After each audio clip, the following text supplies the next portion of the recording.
Oh, hi there. I know we're only just now starting to get to know each other, but there's something about me you should probably know.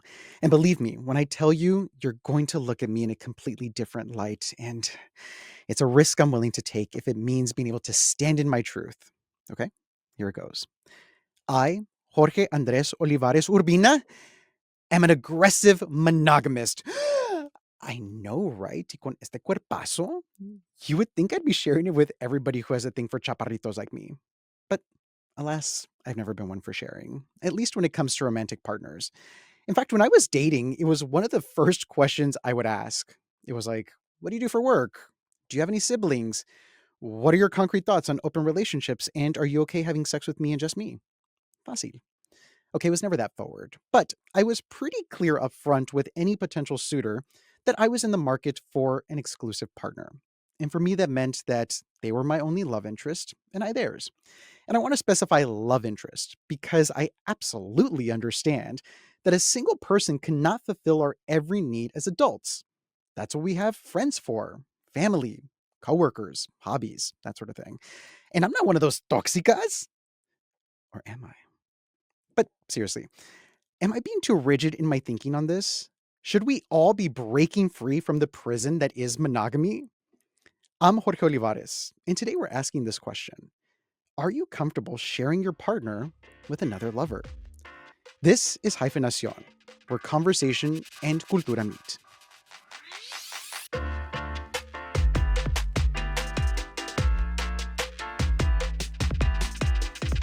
So I've been really looking forward to today's conversation because it is such a sexy topic. I felt like we needed to start with a sexy question. And so I'm going to ask my two guests who are joining me today what they find sexy in another person. Because for me, it is tattoos. If somebody walks in with tattoos right now, and like bonus, if they got an ear pierced, then I am just putty in their hands. And yes, do with that imagery what you will. But I'm excited to first welcome to the program Fernanda Fabian, who is a relationship coach and the host of the Polycurious podcast, where she facilitates conversations about non-monogamy. Fernanda, thank you so much for joining us today. And I want to ask you, what do you find sexy in another person? I love that question. And, my answer might surprise you a little bit because I'm not sure everyone feels that way. But one thing that I always find attractive is when someone says that they're going to therapy, because that means Oh, that they're actually working on themselves, they're actually introspective. Hopefully, that means that they might be better communicating or more aware of their issues. And to me, as much as I do care about physical appearance, sometimes just someone who's working on their stuff and is able to communicate is just a turn on. I love that. Ooh, making me think differently about this whole topic. Well, thank you so much for joining us and for providing that answer. Also excited to welcome Manuel Betancourt, who is a culture writer and the author of the new book, Hello Stranger, which talks about the seductive potential of what it means to be with strangers. Manuel, what is something you find sexy in another person? Whether it is a physical trait, personality trait. Yeah, I was struggling. I was like, do I go with a physical trait? I love me some arms, so a nice bicep is sort of where that's my sweet spot. But for me, the thing that really grabs me is confidence. Like if someone can walk into a room and sort of lock eyes with me, and just that that's what turns me into putty. That's what sort of makes me melt. Okay. So just so I can add something that's not so superficial, I'll say también, like if somebody has a sense of humor, if you can make me Mm. laugh, then you've got me too. Well, I'm excited for us to have this chat. And I do want to preface it all by again reiterating what I just said in the intro, where I am standing kind of firmly here. I'm a girl just asking a guy to fall in love with her and just saying that I am a monogamist. It is just how I've been able to approach my relationship since I first knew what dating was. And I want us to get into this, especially starting with you, Fernanda, about if you could tell us about what your relationship dynamics are and how you started this journey towards what you talk about in your podcast, Polycurious. Yeah, of course. So I actually have a very interesting dynamic, which I like to talk about because I believe that other people might want to consider it. In my case, I am non monogamous. I'm playing with calling myself poly at this point because I recently started seeing someone that I'm calling my partner, but that had never happened before.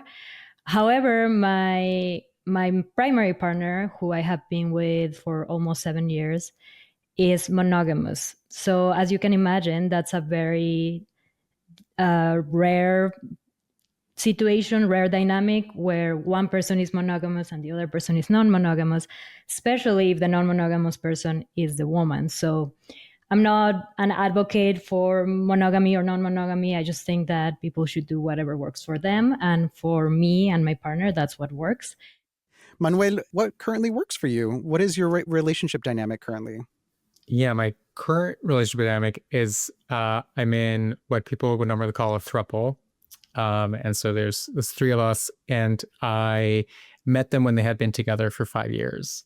And so we started sort of hanging out, and it soon was clear that the 3 of us were sort of operating as a unit, as a romantic unit. And so we like to say that we're sort of this closed romantic triangle, but it's very porous sexually. So we sort of practice, it's an open relationship. We practice consensual non-monogamy. We're very open and honest about what we do and what we allow ourselves to do with other people, sometimes with each other, sometimes at different spaces, sometimes in different cities. And that's sort of what works for us right now. And that came from after being in years of a monogamous sort of marriage. And after I got divorced, I made a conscious choice that what I realized that I wanted, what I was looking for and really wanted in a relationship was a kind of openness. And so I never set out to be like, okay, now I'm going to be part of a throuple, or now I'm going to be part of a poly relationship or polycule. Like, it's just, as soon as I opened the floodgates in my mind to be like, I'm going to be open to any kind of relationship dynamic that grows organically and that sort of fulfills me romantically, sexually, spiritually, in all these different ways. Like, I'm just going to follow that. And what happened and what ended up being sort of in front of me was sort of this throuple, and we're now going on we're going to be almost 3 years now that. Oh, wow. So that's where I'm at right now. I love that you're talking about it in this way, because I feel like, I'm not going to say myself in general, because I think having lived in New York, having experienced my 20s in New York and dating in New York, that I don't find love to be at all prescriptive. Like, I like that you can just be spontaneous with it. You can make decisions based off who you meet at the time that you meet them. So I love that that's kind of what you're talking about. But I do want to ask, Manuel, if there was any hesitation on your part to joining a relationship dynamic where they already knew how to talk to each other. They already knew how to fight with one another. They already knew how to, like, what their body language was with one another. Oh, absolutely. And in this, I like what Fernanda was like, the thing that helped me was that I was in therapy. And I was one of the thing that I talked about during those first few weeks in therapy was like, I don't know if I can do this. And like, I needed someone to help me, guide me through, and to sort of feel, because it felt like I wasn't just joining a relationship. It was like I was joining a kind of partnership. They had been together for a while. They lived together. They had this like life together. Calibrating that took probably like a year, just sort of trying to find our bearings so that we would all feel comfortable. Because there was also hesitation on their part, right? Like this was something that was established, and they were also not looking for a third. They were not looking to sort of change their dynamic. A lot of stuff they had sort of down pat. And I then became the thing that illuminated a lot of stuff about their relationship. And sort of the thing that my therapist at the time kept saying was like, if you found yourself in this situation, it's because there was room for you in the relationship, and that they're making room for you. And that being sort of a very active choice that the 3 of us were making. Mm-hmm. I feel like a lot of this comes down to communication. Each of you have talked a little bit about that. And I want to go to you, Fernanda, and ask about what that communication looked like with your partner, where you brought up this notion of, maybe we should try something a little different. Yeah, of course. I actually brought it up the second day we met. And because... Oh, okay. Yeah, by the time I met Seth, we actually met at Burning Man. So I think that also contributed to us being like super open and honest from the beginning. We met like by the end of the week. So we were both coming from a very like open space, and the second night we met, we already felt like this was something really special. Sometimes that doesn't last after burning man, but in our case it did. So we were just like putting everything on the table. And again, at that point I had friends that were open. I wasn't non-monogamous in a primary relationship, but I was already having friends with benefits that knew about each other, and I was already clear that that's what I wanted. And when I brought it up, he said, I'm open to it, and we'll figure it out. And then about like a month after we met, he was actually living in San Francisco. I was living in New York, and we were visiting each other. And at some point he was like, hey, do you want to be my girlfriend? Which I found adorable because I hadn't been asked that since high school. But I was like really into him, like feeling like this was really right. And I just said yes. And then about like 15 minutes later, I was like, hold on one second. Does this mean that I cannot have sex with other people? Is that what being a girlfriend means? And he was like, yes. And I was like, okay, well, that's fine. I can make that sacrifice. But I could do that because I knew from the beginning that he was open to it down the line. He was very clear. He said, right now, I don't feel ready for that, but I want to give you what you want. I don't know if I can, but I will try. So, it was a slow process. And at some points I was like, oh, can I just do it? Can I just go on a date? Because he'd be like, okay, you can go on a date with someone, but it's better if they have a partner as well. And it's better if it's someone that you knew before you met me. So it's not as much of a threat. And obviously the first time I went to a play party, the first time I went on a date, he was having a difficult time, but he honestly is amazing and never put that jealousy or that like discomfort on me. He did say, okay, I'm feeling a little bit like I don't want to be close to you when you come back from dates, for example, because I'm having a hard time. So then we agreed that when I'd come back from a date, which like for me was the opposite. I was just like, You want to because tell all the information.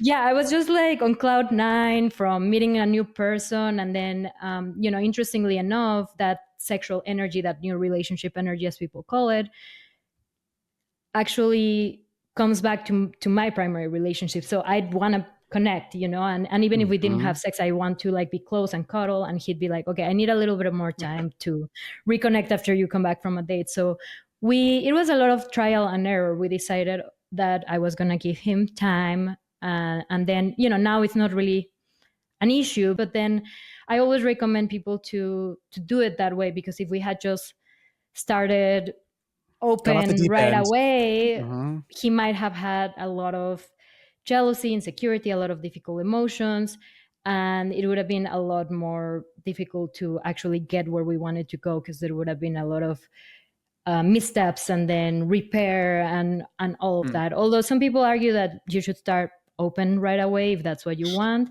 which I think if you have experience with non-monogamy, if you both have experiences with non-monogamy, that can also work potentially. But the way it worked for me was to go very slowly, reassess, talk about feelings, and move from there.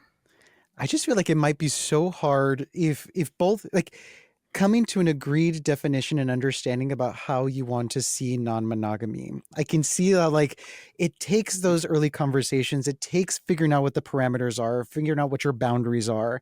And so, Manuel, was it easy once you started pursuing non-monogamy to be open and honest and transparent about your feelings of like, that's okay with me and that's not okay with me, depending on what it was from those partners? Yeah, it took a while. And the other part was I was dealing with two people who had gone through that process and had figured it out for themselves. Like, so they knew what worked for one another, what parties they go to, what was allowed and what was not allowed. So by the time I came in, there was like no rules. Like they were very like, you can do whatever you want.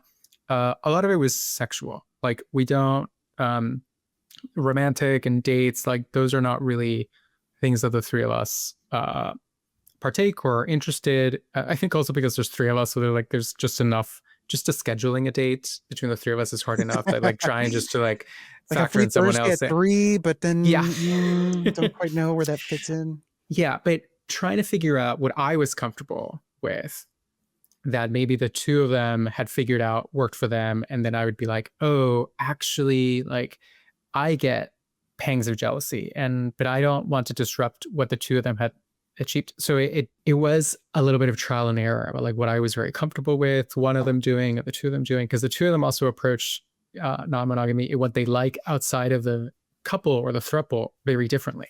And as it happens, like the three of us look for different things outside. And so trying to figure out what worked and what made me jealous about one, or made me jealous about the other, or made me uncomfortable. And I think the thing I kept coming back to is like, it's okay to be jealous.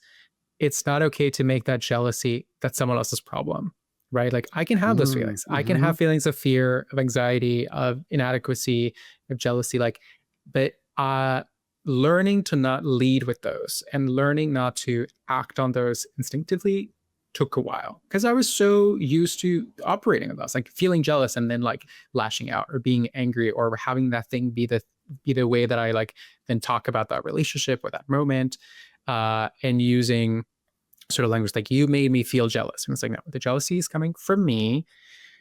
What does this mean? Is it because I'm insecure? Is it because I need more cuddling? Is it because I need more reassurance? Is it because I felt like you were choosing someone else over me? And it took a while to sort of learn the language. I feel like it still happens to us. Like sometimes, none of this is perfect.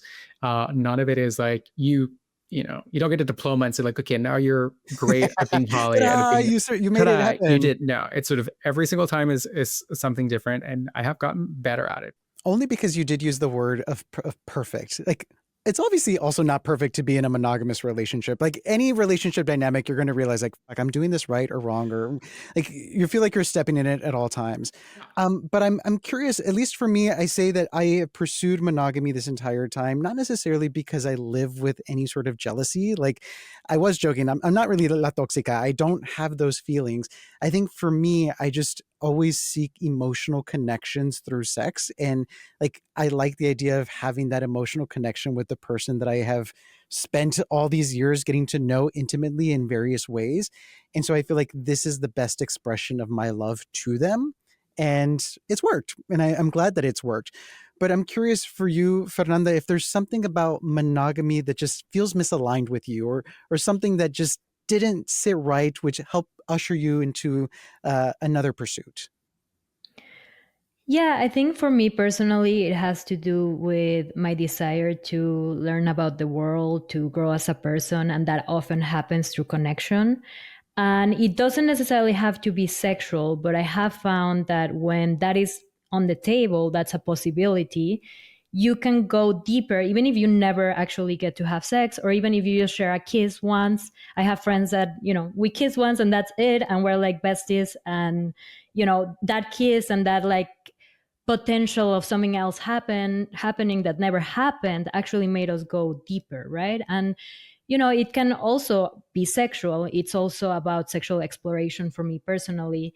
My partner is less kinky than I am, is less exploratory. So for me, it also has to do with getting those desires met elsewhere. And I know there's a lot of stigma around that, but that just makes me less resentful towards my partner. I still love the sex that we're having. I still very much enjoy it, but I'm not forcing him to be someone that he's not, because I know that I can go and experience that elsewhere. So you mentioned that for you, emotional connection is very important when having sex.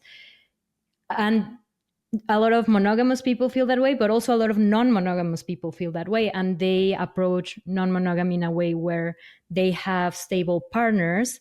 So they might have 2 or 3 partners, but they have like very deep emotional bonds with them, and they're still non-monogamous. For me, the emotional bond has come a little bit as a surprise with my latest partner, but that's not really like what I was looking for in non-monogamy. Manuel, is there something about monogamy that you feel misaligned with, especially since you mentioned that you were in a monogamous marriage? So you have some history with this interpretation of love.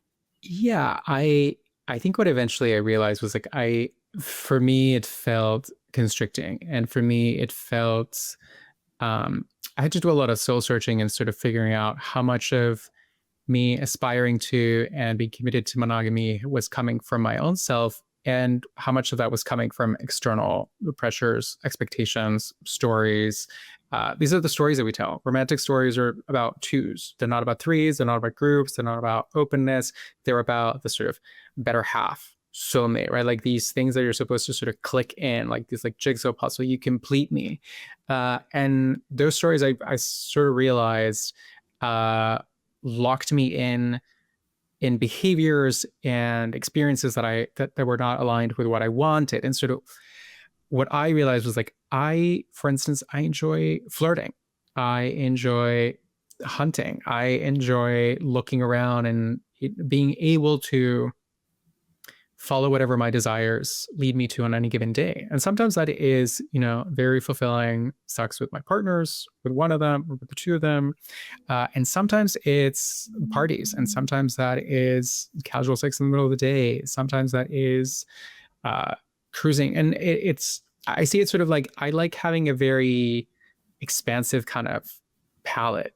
And it took a while to sort of realize like, okay, so if my relationship is not anchored or centered or orbiting around sex, right, like that monogamy, what does it hinge on? And also then how does sex with my partners, how can it be foundational, but how is that not the contingent part of the relationship? I think that's been the hardest part to sort of navigate, because I think a lot of us do equate intimacy and emotional connection with sex, and that if you somehow let something else seep into that, then you're sort of contaminating it or diluting it, as opposed to this theory of abundance. And so what Fernanda was describing is like, sometimes you can go on a date or you can have the experience and you can bring that back, and that actually expands and that actually nurtures and nourishes what you have with your primary partner. So I want to share a quick story. My partner and I just recently got engaged, and it was a fun little like, oh my God, we did it moment. But it was funny because at least two different people after we announced our engagement came up to us and asked us if this was now the moment we were going to try to be in an open relationship. And I thought it was interesting because it kind of came almost as soon as they said congratulations. I was like, oh, okay, now you're making me think at a time where I didn't know we were going to be confronted with this question. But I will say that especially as a queer person, as a cisgender gay man, I feel like I receive a lot of judgment because of my decision to be monogamous, and because I am pursuing something that seems to feel a bit more heteronormative and a bit more traditional. But I do want to focus in on this issue of judgment. And starting with you, Fernanda, about having to navigate feeling judged, not just by family, whoever else you encounter, but by people you feel very close with and want to feel like you have a deep connection to. Yeah, of course. Well, I have to be honest, I've been very, very lucky. I grew up in a very liberal family, even though I grew up in Mexico. I'm Mexican. My mom's side of the family is Cuban, very liberal. We've always talked about sex and things like that. And yeah, I didn't really have a hard time in that realm. I also became non-monogamous in Brooklyn, which is The epicenter for exploration. epicenter, exactly, and have always moved in very liberal circles. Again, the Burning Man community. So I have personally not faced much judgment with close people. However, on social media, I sometimes, especially on TikTok, for some reason, on Instagram, I don't get that much hate, but on TikTok, I've even had people like recording videos criticizing what I'm doing, especially because my partner is monogamous, and people make an assumption that I'm taking advantage of him. And there's a lot of like layers of feeling like what I'm doing is unethical or something along those lines. So I don't love hearing those comments or reading those comments, of course, although they do help with the algorithm. but I just know what I'm doing. I don't feel any shame around it. However, my partner comes from a religious family, and I understand that their views of marriage and sex are very, very different from mine. So what has been difficult for me has been to have to hide. Obviously now that this is my career, right? So I often have to hide a little bit what I'm doing, as to not damage those relationships with those people that I really care for, and they care for me a lot. But I know that if they knew, again, especially because their family member, my partner, is monogamous, they would just completely change the way they see me, and they would it would just create a lot of issues, which I'm trying to avoid. So that's been difficult. However, what you said is interesting about the gay community being almost judgmental the other way around, of like, why aren't you being Am I making that up, Manuel, non-monogamous? or is that true? Do you Oh feel? no, it is a kind of, it becomes like a lose-lose situation, because like if you're on the one end, they're like, oh, then you're clearly just buying into this heteronormative, patriarchal, traditional assimilationist kind of strategy, and how dare you leave the rest of us radicals behind? Or on the other end, like, you're breaking all the institutions apart, so how dare you then not leave anything? Is nothing sacred? I think for me, what I've always come down to is that so long as it's a choice and it's a conscious choice that you're making, like monogamy is not, it's not a dirty word. I think it's, oh yeah, to me, it only becomes badly weaponized when it's understood to be the default, the norm, and therefore the thing that we should all aspire to. But Mm-hmm. if you know non-monogamy is around and you looked at it and you said, actually, that's not for me, I want to do monogamy. Okay, that's, I don't know why any of us would have any, I mean, I know why some of us would have some judgment on it, but I do not condone that kind of judgment, because I think Yeah. it's like, so long as we're all consenting adults and we're all understanding, like the three of us have very different configurations, but all of them seem to be rooted in understanding what each of us want out of the relationship and having open conversations with those we're with. But then this gets into the issue of disclosure. And I'm curious, Manuel, are there folks in your family, folks who are you are intimately tied to, that do or do not know about your relationship dynamic? So I think my entire extended family knows about my relationship. So they know that I'm part of a throuple. And so that's the extent of what they know about my relationship. I don't think any of them know about the sort of consensual non-monogamy openness. It's in my book, but the joy about writing in a language that most of your family does not speak regularly, because all my family is in Colombia, is that there was a kind of, for my entire adult life, I've sort of always bisected my kind of identity. So like gayness and queerness exist in English, and then families lives or exist in Spanish. Mm-hmm. It's this weird dissociating mechanism that I've sort of have needed to survive and grapple with, and sort of it has helped me, but it has also helped keep those boundaries very separate. But like my mom has met one of my boyfriends. We spent holidays together with my brother and siblings, and sort of they understand that like that the three of us are a unit. It did feel like a second coming out, like when I had to explain it, when I had to like tell my mom, and it did bring up and dredge up all of those feelings that I had as a teenager when I had to like disclose something about my sexuality that felt both personal but needed to be publicly legible, and I needed her to understand it so that I could tell her more about my life. And I was terrified, and when you're like in your late 30s needing to sort of do that again with your mom, that was a little hard. But she was kind of fantastic about it, and immediately she was like, Oh, okay, nice. tell me more about them. What do they do? When am I meeting them? And she met them like a few weeks later because she came to visit. And every time she's like, how are the boys doing? What, like, she's very much involved in that aspect of it. Less so in the like, we all go to play parties, or I I Oh, have like anonymous sex during the day. But that's a nice boundary that I feel comfortable maintaining with my family and with mm-hmm. sort of my extended family as well. Yeah, right. Because one thing is to be open about the arrangement. Another thing is for them to read your book, or, for example, in my case, to listen to my podcast. And I have a similar situation where my mom's side of the family doesn't speak English. So that, well, my mom and a couple of members, so that helps. And recently she was like, oh, I think I can figure out how to translate your podcast. And I'm like, no, You're no, like, no, no, nope, no, please no. don't. Please do not do that, Yeah. mom. Let's keep that separate. Do you think your mom, or let's put it to the people who do know in your life, Fernanda, is there a misconception they have that you had to clear up right away to make sure that they understood you fully and the choices you made fully? Yeah, my mom, as open as she has been, had a lot of questions and concerns at first. Her immediate thought was she doesn't love Seth, or Seth doesn't love her. Also, she adores Seth, and they have this really cute relationship because Seth doesn't speak much Spanish either, but they communicate. They love each other. It's wonderful. And she was really afraid that I would be screwing our relationship up because I was dating other people.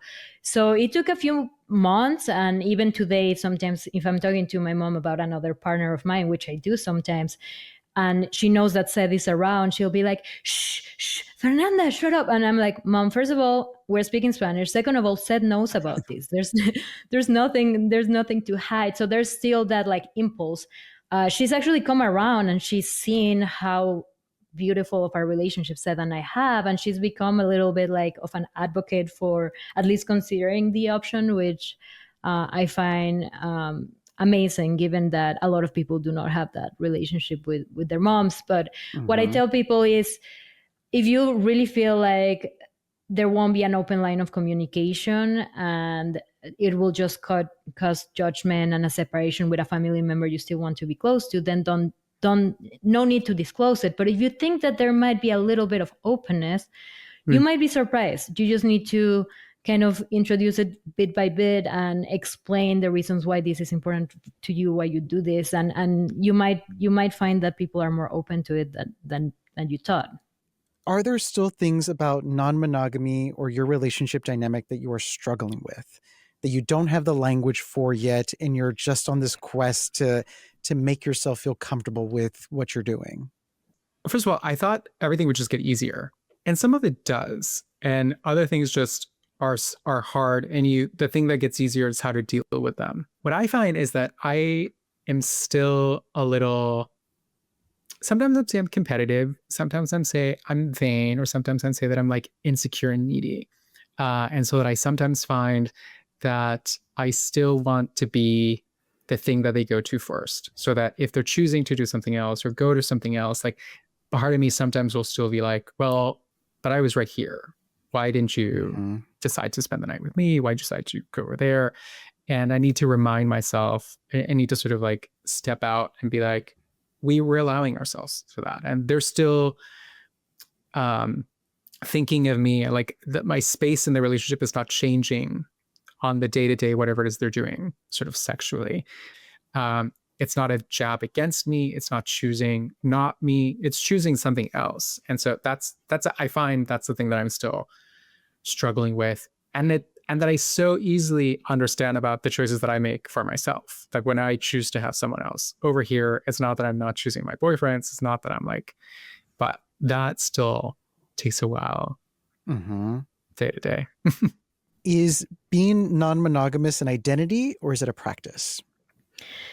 It's interesting because I don't feel like, for example, I've had like months, like half a year where I haven't been seeing other people, and I'm okay with that. So I don't feel like it's as strong of an identity as for other people who feel like they need to be non-monogamous constantly in order for them to like feel good about themselves. However, do I imagine a world where I became fully monogamous with my partner and never had sex with someone else? Absolutely not. Right. So it's I guess I'm like in between, like seeing it as like a big part of our identity and not, because I'm also totally okay with being close for a while and just doing whatever feels right. But yeah, I think that's another important question to ask, like how important is it for you? Because you might find that it's not that important for you, and then you have a partner that actually has a really hard time with it. And then you were like, okay, like I'm giving up this part of my identity, and that's fine. But if that's something that you cannot do, then you need to be straight with your partner from the beginning. Mhm. And even if you start off closed, you need to be clear that at some point this is something that you really need. And if you don't know, you can also be honest about that. But at least asking the question is what's important. Yeah. To me, it's been a practice, and because I can't wrap it around my sense of self in the sense of like, if I were to isolate parts of myself, I don't think non-monogamy or poly are integral parts of my being, but they're integral parts of what I like and do. So to me, they're behaviors. And so the fact that I'm choosing to do that, and they can be part of my life and my lifestyle and my behavior, but they're not. And I do know there are people who talk about this like this, that it is sort of who they are. They identify as poly even when they're like single and not seeing anyone. To me, because it's always been taught up in practice, it's how I understand it. Well, I want to end with this one question, starting with you, Fernanda. What is one thing that you've learned about yourself in pursuing non-monogamy?